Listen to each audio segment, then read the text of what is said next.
اللہ کے نبی صلی اللہ علیہ وسلم نے فرمایا کہ اللہ فرماتے ہیں کہ میرا بندہ جیسا میرے بارے میں گمان کرتا ہے مجھے ویسا پاتا ہے، اور میں اس وقت اس کے ساتھ ہوتا ہوں جب وہ مجھے یاد کرتا ہے.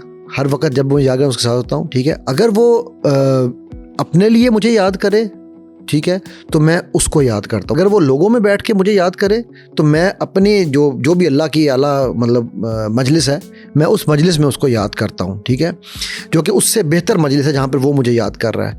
پھر وہ کہتا ہے، حدیث کہتی ہے کہ اگر وہ میری طرف ایک بالشت آتا ہے، ٹھیک ہے، تو میں اس کی طرف پوری بازو کے حساب سے آتا ہوں.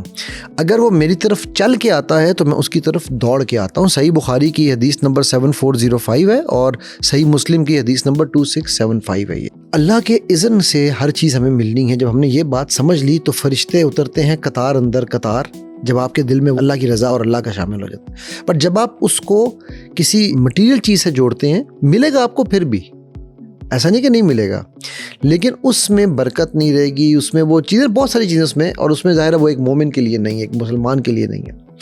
ناؤ ہیونگ سیڈ دس، ہم اسی آیت کو، اسی حدیث قدسی کو لے کے کرتے ہیں کہ میرا بندہ مجھ سے جیسا گمان کرتا ہے مجھے ویسا پاتا ہے. کیا یہ لا آف اٹریکشن نہیں ہے؟ کیا یہ ایڈوانس لا آف اٹریکشن نہیں ہے؟ یہی تو مینیفیسٹیشن ہے. یہی تو مینیفیسٹیشن ہے.